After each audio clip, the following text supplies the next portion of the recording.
제목 시작. 발견한 후. 발견한 후.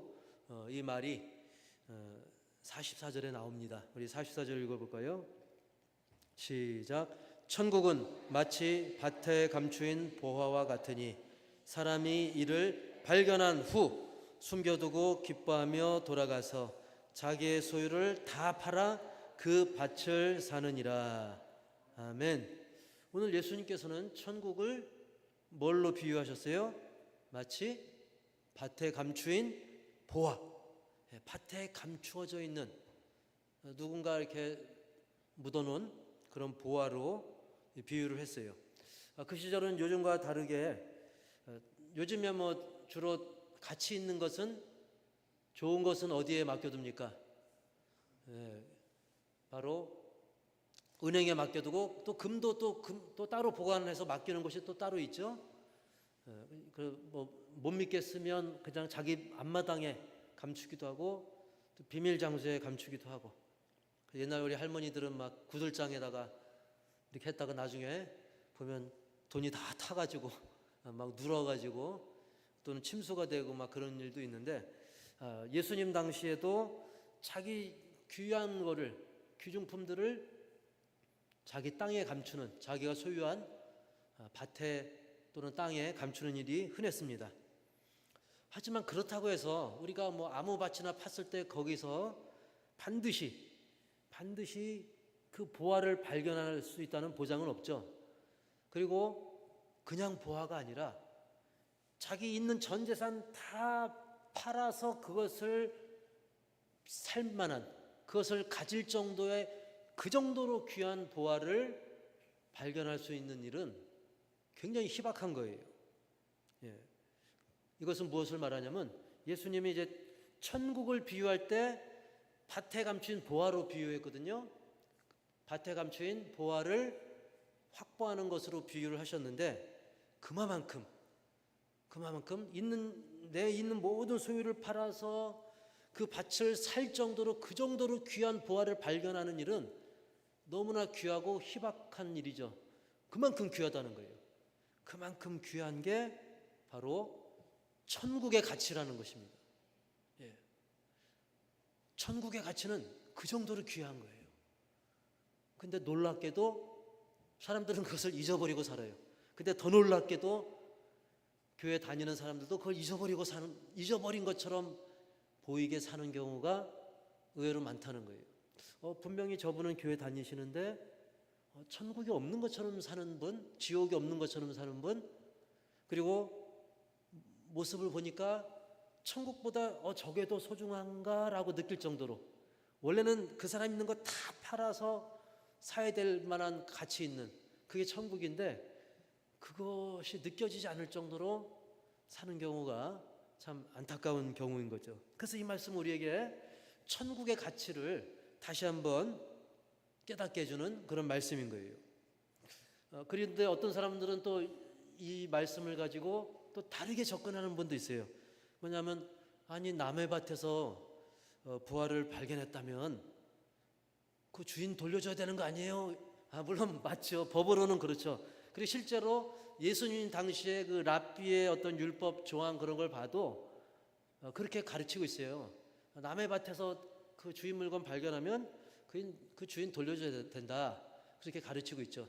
근데 오늘 이 말씀은 어떤 도덕, 규범, 윤리를 목적으로 한 것이 아니라 이 비유를 통해서 이 천국의 이 보화라고 하는 것은, 천국이라고 하는 그 보화는 그 어떤 희생, 심지어는 내 모든 소유를 다 팔아서라도 그것은 놓쳐서는 안 된다, 반드시 얻어야 된다, 기필코 포기하지 말고 그걸 얻어야 된다, 그걸 강조하는 겁니다. 그냥 도덕적으로 물건 물론 주인 물건 되찾아줘야죠. 휴대폰 남의 거 주웠으면 돌려줘야 됩니다. 당연한 겁니다. 근데 오늘 말씀은 그런 도덕 윤리가 아니라 천국의 비유인 것이죠. 자, 근데 이 천국의 보화를 발견한 장소가 어디입니까? 논이에요, 밭이에요? 밭이죠. 논이냐 밭이냐가 중요한 게 아니라 이 밭으로 비유한 만큼, 밭은 옛날 그때 당시 사람들로 치면 굉장히 일상의 삶인 겁니다. 밭을 일구는 거, 밭에 밭을 일구고 또 밭을 또 지나다니기도 합니다. 내 밭이 있고 네 밭이 있고 뭐 우리 밭이 있고 남의 밭, 너무 흔한 거죠. 그만큼 때로는 우리는 이 천국의 가치를 일상의 삶 속에서도 발견할 수 있다는 거예요. 일상의 삶 속에서도 우리가 주님을 떠올릴 수 있는 것처럼 일상의 삶 속에서도 또 천국을 묵상할 수 있고, 천국의 기쁨이 이것과 비교할 수 있는 것인가, 우리가 비교해서 또 생각해 볼 수도 있는 것입니다. 즉 우리의 일상 생활 속에서도 우리는 천국을 묵상하고 천국의 기쁨을 깨달을 수 있길 축복합니다. 때로는 근데 우리 일상에 우리가 묻혀버리잖아요.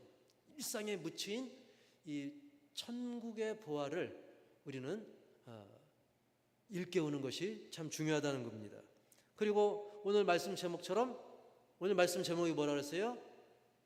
발견한 후라 그랬죠. 발견한 후. 우리도 발견을 했다고 한다면, 여러분, 항상 모든 일은 다 중요하죠. 그 전이 중요하고 그 과정도 중요하고 그 나중도 중요한데, 특별히 이 발견이라고 했을 때는, 발견했다고 한다면 그 발견한 후가 너무나 중요하다는 거예요. 예를 들면 깨달았어요. 그럼 깨닫는 후가 중요하죠. 어떤 학생이 맨날 게으르게 지내다가 이렇게 게으르게 지나면 미래가 불투명하다. 그걸 깨달았어요. 그럼 어떻게 해야 돼요? 꼭 뭐 공부가 아니더라도 그 준비하는 뭔가를 해야죠. 뭐 취미 생활도 좀 더 열심히 한다든지, 인간관계도 지혜롭게 한다든지, 뭐 공부를 열심히 한다든지. 깨달았으면 깨달은 후가 중요합니다. 자기가 뭔가 잘못한 걸 깨달았어요? 그러면 깨달은 그 후가 중요합니다. 예수님을 내가 믿었어요? 그러면 예수 믿은 후가 중요해요. 내가 교회를 다니게 됐어요? 그러면 교회 다닌 그 후에 어떻게 말하고 어떻게 행동할 것인가, 그 후가 중요하죠. 사울왕 같은 경우는 왕이 됐습니다. 그러면 왕이 된 그 후가 좀 중요한 거예요. 그런데 그 나중에 엉망이 돼버렸죠. 여러분, 그 후가 안 좋으면 안 되는 것입니다. 이 발견한 자는 발견한 후, 그 중요한 그때에 그 보화를, 정말 화려했다, 멋있었다, 윤기가 뭐 그렇게 반짝거릴 수가 없다, 그렇게 그걸 감상하는 것으로만 만족하지 않았습니다. 그는 그 후, 발견한 후, 그것을 이제 순간의 추억으로만 두지 않고 진정 자신의 소유가 될 수 있도록, 그것을 계속 누릴 수 있도록 꾸준히 누릴 수 있는 그런 그 기회를 놓치지 않도록 그런 최선을 다했던 것입니다. 어느 정도 최선을 다했냐면 자기 소유를 다 팔 정도로, 그런 희생조차 마다하지 않았던 것입니다. 여러분, 우리가 그렇기 때문에 이 시간도 나온 거 아니겠습니까?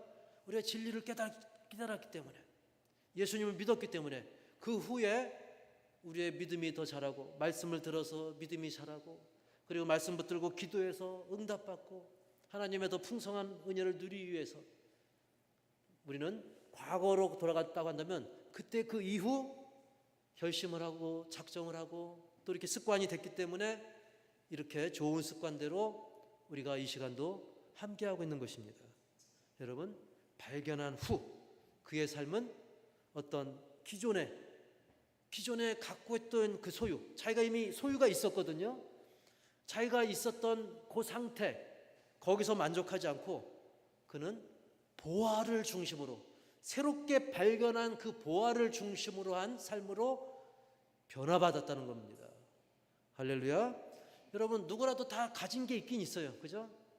부유하든 뭐 가난하든, 가난하면 가난한 대로 자기가 가지고 있는 게 있어요.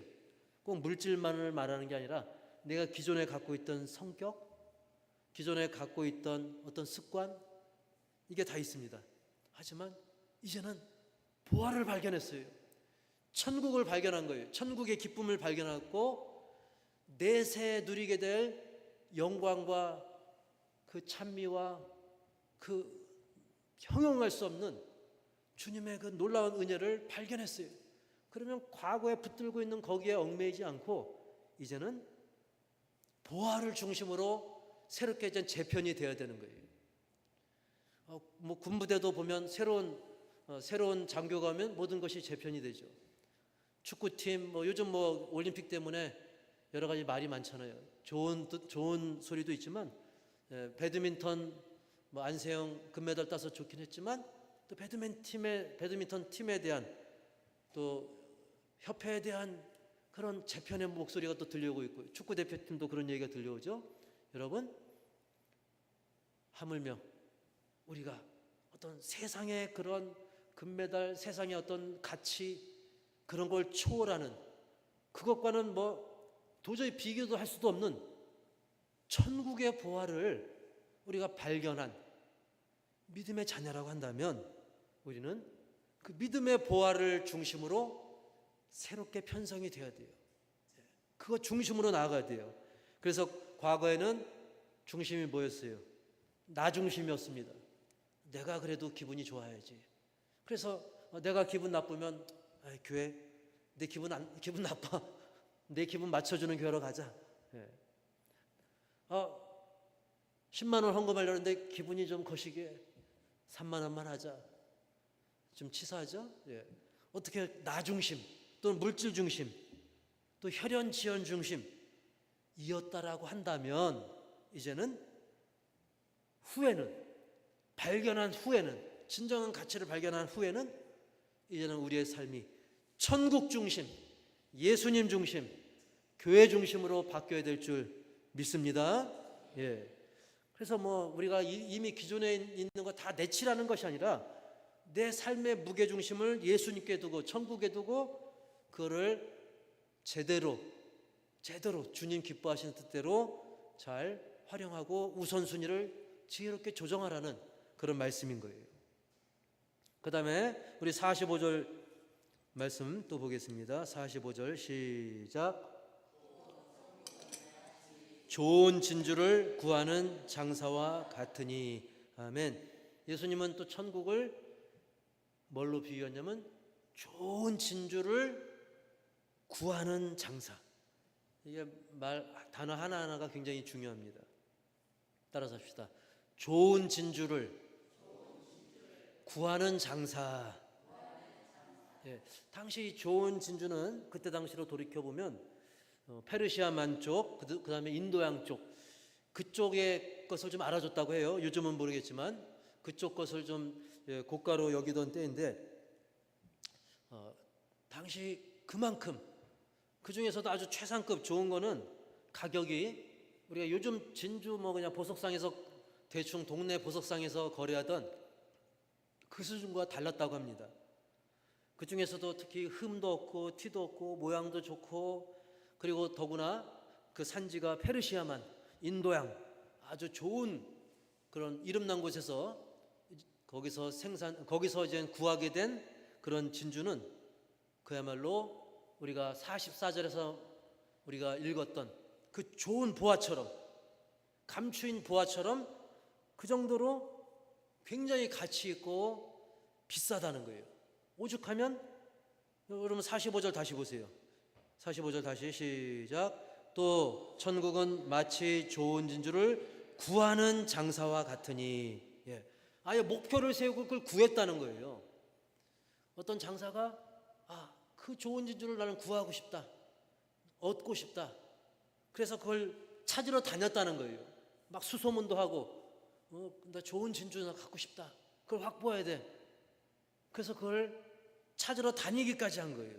그러니까 아까 44절 이전 9절에서는 우리가 일상에서 발견하는 천국이었다고 한다면, 그죠? 밭이니까 밭에 감추어진 일상의 현장에서 우리가 발견하게 되었다고 한다면, 이것은 일상의 현장에는 없는 거였습니다.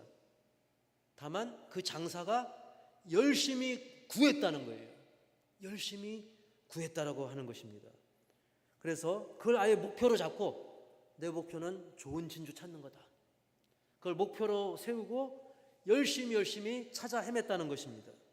그래서 그 사람은 어떤 잡동사니 다른 거, 그거보다 좀 질 낮은 다른 거라든지 막 덤핑으로 떼어오는 다른 게 아니라 정말 좋은 거, 정말 찾기 힘든 거, 너무나 귀한 거, 그것을 열심히 찾은 거죠. 이것은 마치 오늘날로 말하면 우리 인생을 살면서 막 허망한 것들, 흔한 것들, 또 사람들이 그냥 누구나 빠져 있는 그런 것들, 거기에 빠져 있지 않고 그걸 쫓아다니지 않고 정말 간절하게 진리를 추구하는, 마치 기도로 치면 아주 간절하게 기도하는 그런 구도자의 모습이었던 것이죠. 그럴 때 하나님께서는 그의 마음 중심을 보시고 은혜를 내려주실 때 그것을 찾게 되는 은혜를 맛보게 된다는 사실입니다. 할렐루야. 예. 그래서 우리가 간증을 들어보면 이 천국의 보화를 차지하는 사람들 보면 좀 다양한 모습들이 있습니다. 그냥 우연처럼 친구 따라 강남 가듯 친구 따라 교회 왔다가 그날 말씀이 딱 꽂혀가지고 이제 천국의 기쁨을 누리게 되는 그런 사람들도 있죠. 마치 밭에서 흔히 보게 되는 밭에서 그런 보화를 발견한 것과 같은 그런 형국입니다. 근데 또 어떤 분은 굉장히 힘든 과정을 통해서, 그리고 무엇보다 막 진리를 발견하기 위해서 심지어는 막 하나님을 모를 때는 막 절에 가서 막 수행을 하고 또 뭐 다른 곳에 가서 여러 가지 고행을 합니다.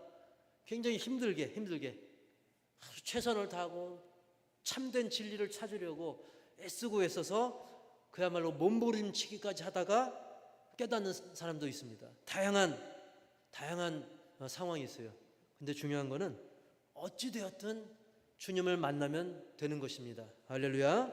예. 어쨌든 첫 번째 케이스는 44절에 나왔고요. 두 번째 케이스가 이제 45절에 마치 좋은 진주를 구하는, 아주 간절히 소원하고 간구했던 사람의 이야기인데, 그 사람의 결과, 그 장사치의 결과가 어떻게 됐는가?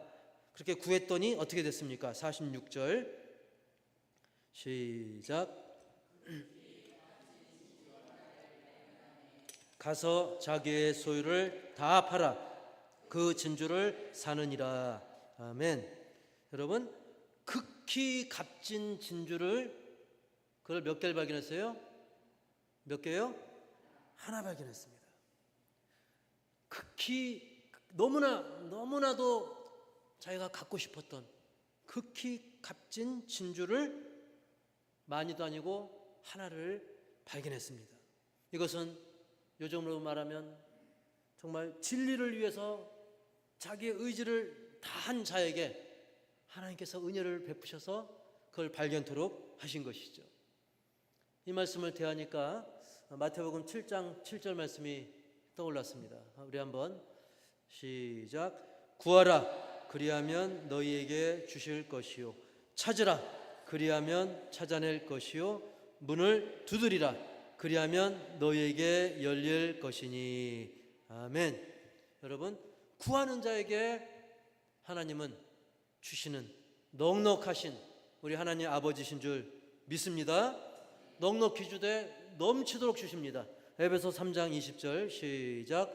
우리 가운데서 역사하시는 능력대로 우리가 구하거나 생각하는 모든 것에 더 넘치도록 능히 하실 이에게. 아멘. 우리 하나님은 우리가 구하고 생각하는 것에 더 넘치도록 주시는 우리 하나님 아버지, 구하는 그에게, 좋은 진주를 구하는 장사에게 그 좋은 진주를 주셨어요. 근데 아까 제가 진주 몇 개라고 그랬어요? 하나라고 말씀을 드렸죠. 여러분, 그냥 여러 중에 하나가 아닙니다. 여기서 하나라고 하는 것은 오직 하나를 말하는 거예요. 그만큼 어떻다는 거예요? 귀하다는 것이죠. 실제로 어떻습니까? 죄로 인해서, 죄로 말미암아 사망 권세에 처한 우리들, 그래서 하나님과 단절된 우리들, 그 관계가 회복되기 위해서 길은 유일한 하나의 길밖에 없습니다. 바로 십자가 대속, 우리 예수 그리스도, 주 예수 그리스도만이 마치 본문의 유일한 진주 하나처럼 천국 영생의 유일한 길이라는 사실을 분명히 믿으시기 바랍니다. 그것을 또한 우리에게 암시해 주는 말씀인 것입니다. 그래서 하나님은 오늘 말씀을 통해서 밭에 감추인 보화로, 그 다음에 좋은 진주를 구하는 그 장사가 결국은 얻게 된 진주 하나, 이것을 통해서 천국을 비유하셨는데, 오늘 말씀을 통해서 몇 가지 우리 마음속에 다짐하기 원하는 것은, 첫 번째로 시작.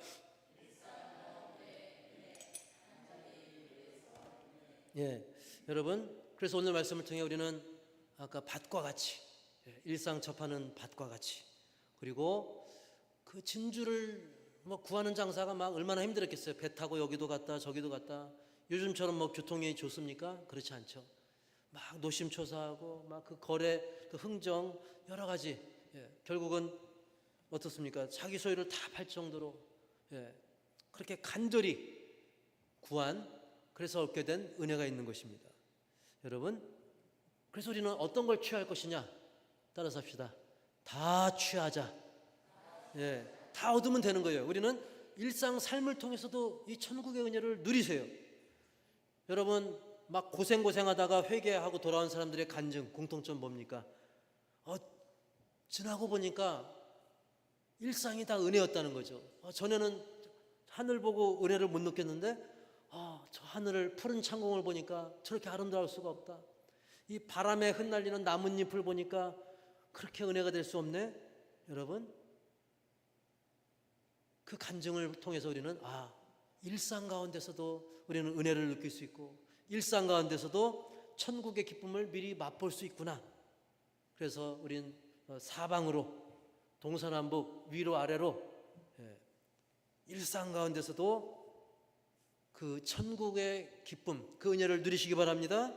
그리고 선한 욕심에서 기인하는 간구를 통해 가지고, 아까 그 좋은 진주를 구했던 것처럼 우리는 또 간절히 기도함으로써, 심지어는 금식 기도를 해서라도 어쨌든 간절한 기도를 통해서 더 큰 은혜를 사모하고 구하고 누리시고 응답받기를 축복합니다. 두 번째로는 오늘 말씀 제목에 나오는 거죠. 2번 시작. 발견 후가 중요하다. 딱 발견했어요. 삽질해가지고 발견했는데 사실 진정한 보화는 우리 말씀이죠. 그래서 우리는 이 천국의 기쁨, 사실 천국의 보화가 이 말씀 가운데 있습니다. 그래서 우리는 말씀을 통해서 하나님의 자연 계시, 특별 계시 등등 이런저런 계시의 말씀을 통해 가지고 그 발견을 했으면 그 다음이 중요한 거예요. 오늘도 발견했잖아요. 오늘도 말씀을 통해서 뭔가 깨달은 바가 있지 않습니까? 그리고 그렇구나, 내가 이렇게 해야 되겠다. 그랬으면 그 후가 중요합니다. 본둥만둥할 것이냐, 미룰 것이냐, 아니면 전심을 다해서 이 천국의 기쁨을 누리고 증거할 것이냐. 이건 너무나 좋으니까 나만 누리고 내 가족 이웃은 등한시할 것이냐. 여러분, 발견 이후에 우리의 삶이 중요한 것입니다. 사실 대부분 많은 사람들이 근데 이걸 잊어버려요. 왜? 세상에 썩어질 것들과 자꾸 희석되면서 이제 비등비등해지다가 이제 세상 것이 더 이 천국의 기쁨을 더 덮어버리는 경우도 있습니다. 우리는 마치 개가 그 토하였던 것을 다시 먹듯이 옛날에 안 좋은 것으로 돌아가지 말고, 그 구역질 나는 걸 왜 다시 먹습니까? 우리는 그게 아니라 발견 후 분명히 달라진 삶을 통해서, 변화의 삶, 달라진 삶을 통해서 그 은혜가 날이 갈수록 더해갈 수 있기를 축복합니다. 마지막으로 세 번째, 아주 간단 명료하죠. 시작. 다 팔아라. 다 팔아라. 그 예배 끝나고 여러분 집문서 땅문서 다 팔아서 갖고 오시기 바랍니다. 아무도 아멘을 안 하네요. 그 뜻이 아니죠. 여러분, 물론 확신 있으면 그렇게 하셔도 됩니다만, 보면 44절에서도 이 밭에서도 다 팔란 내용이 나와요. 근데 46절에 이 진주에서도 다 팔아란 내용이 나옵니다. 그래서 저는 옛날에 인터넷 사이트 중에 이 다팔아닷컴이 있었나?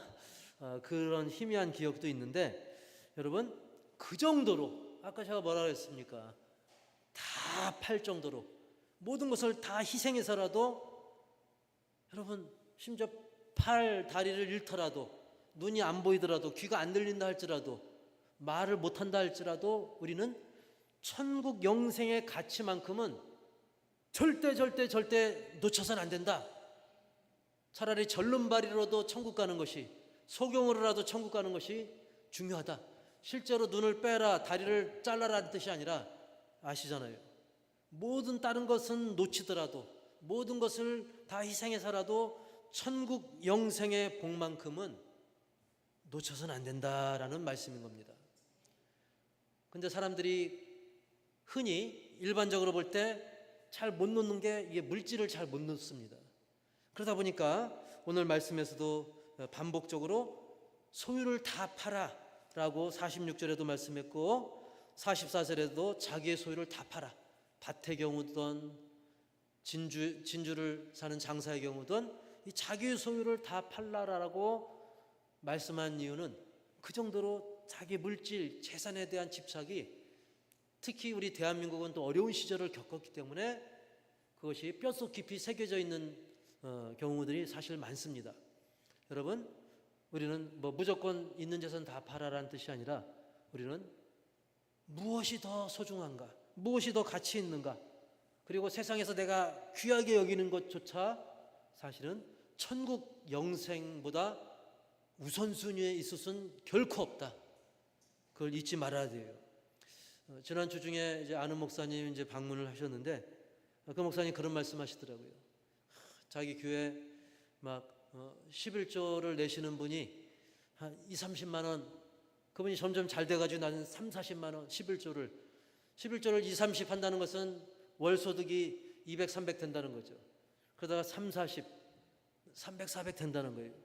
나중에 11조가 점점 올라가는 거예요. 막 하는 일이 막 점점 사업이 잘 되니까 5, 60이 되니까 그래도 하긴 하는데 왠지 좀 억지로 하는 듯한 느낌이 들더니 7, 80, 90, 100 정도, 그러니까 월 소득이 순소득이 막 점점 높아지니까 그 다음부터는 잘 안 하더라는 거죠. 여러분, 사실 인간의 계산으로 따지면 1,000만 원을 벌 때 100만 원을 해도 남는 게 900이니까 더 많잖아요, 하고도. 근데도 그 욕심이 들어간다는 거예요. 이 물질이라는 게 물질이 신이 됩니다. 신.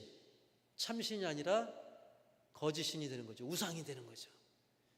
그런 하소연 아닌 하소연 같은 그런 말씀을 하시더라고요. 그러면서 또 한 가지 말씀을 해주더라고요. 그분이 이제 또 딴 교회 어떤 얘기를 하는 거예요. 어떤 교회 그 성도분이 로또에 맞았대요. 로또. 근데 전국에서 3명 되는 거에 맞았기 때문에 당첨금이 19억이었다고 하더라고요. 19억. 그러니까 사실 우리 생각에는 19억 생기면 11조 하기 쉬울 것 같잖아요. 근데 어려운 겁니다. 근데 했다는 거예요. 얼마나 할렐루야입니까? 거기까지는. 거기다 감사헌금도 1,000만 원까지 했다 그래요. 그럼 다 합치면 2억을 헌금한 거예요. 얼마나 또 이게 귀한 일입니까? 또 그 교회도 어려운 형편에 좋은 일이죠. 여기까지는 굉장히 은혜가 됐어요. 여러분 전혀 졸음이 안 오죠? 이게 벌써 우리 돈 이야기가 되면 집중이 또 잘 되기도 하는데, 근데 문제는 그분이 이제 그 정도 기여하니까 자기도 모르게 자꾸 어깨가 조금씩 올라간대. 이렇게 어깨가 뽕을 넣은 것처럼. 그러더니 이제 막 자기가 교회 굉장히 지도자인 것처럼 막 이렇게 말에 힘이 들어가고 어깨에 힘이 들어가고 결국 분란이 일어나서 나중에 막 그 교회가 쪼개지는 안타까운 그런 일이 있었다고 하더라고요. 그렇습니다. 여러분, 세상의 이 물질이라는 것은 때로는 그것이 하나님의 영광을 위해 또 선교를 위해 아름답게 쓰여지기도 하지만 우리가 물질에 빠져들어가서는 오히려 물질의 노예가 될 수 있다는 거예요. 그것이 천국 영생, 그리고 주님이 피 흘려 세우신 이 교회보다 결코 앞설 수는 없거든요. 근데 물질에 대한 이 강한 욕구, 욕심, 없으면 없는 대로 집착, 또 넘쳐나면 넘쳐나는 대로 교만, 그러다 보니까 문제가 될 수 있는 것이죠. 여러분, 꼭 물질 말고라도 어떤 명예욕이든 뭐가 됐든 이 세상에 아무리 가치 있다 하는 것이라 할지라도, 세상에 가치 있는 것을 심지어는 다 모은다 할지라도 천국 영생과는 결코 바꿀 수 없는 것입니다. 주님이 피 흘려 세우신 교회보다 결코 높을 수는 없는 것입니다.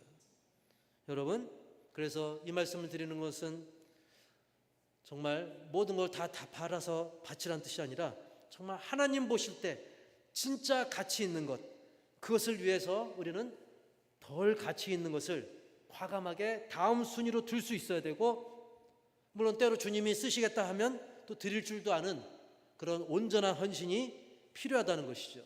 그 양은, 그 분량은 또 본인의 믿음이나 여러 가지 상황에 따라서 기도하시면서 우리가 은혜 주시는 대로 하면 되는 것입니다. 이것은 꼭 물질뿐만이 아닙니다. 시간도 마찬가지잖아요. 여러분, 지금 이 시간이 어떤 시간입니까?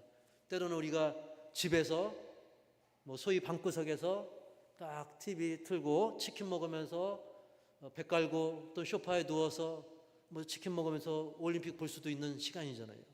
또 다른 유흥의 자리를 갈 수도 있는 것이고, 낚시터를 갈 수도 있는 자리고. 하지만 이 시간을, 그리고 우리는 물질을, 또 나의 마음과 정성을 과연 어떤 것에 가치를 두고 우선순위를 두고 그것을 사용할 것인가, 그것을 묵상할 수 있는 기회로 삼으시길 바랍니다. 그래서 오늘도 우리가 말씀을 통해서 예수님께서 비유하신 대로 천국에 대해서, 천국의 그 보화에 대해, 또 진주에 대해서, 좋은 진주에 대해서, 좋은 진주로 비유되는 그 천국에 대해서 묵상을 했는데, 이 또한 오늘 얻은 이 깨달은 진리 또한 귀한 보화로, 밭에 감추인 보화로, 그리고 좋은 진주로 여기시고, 이것을 집에 돌아가셔서도 그리고 여러분 일상생활 하시면서도 잘 간직하고 유익하게 실천할 수 있기를, 적용할 수 있기를, 누릴 수 있기를 주님의 이름으로 간절히 축복합니다.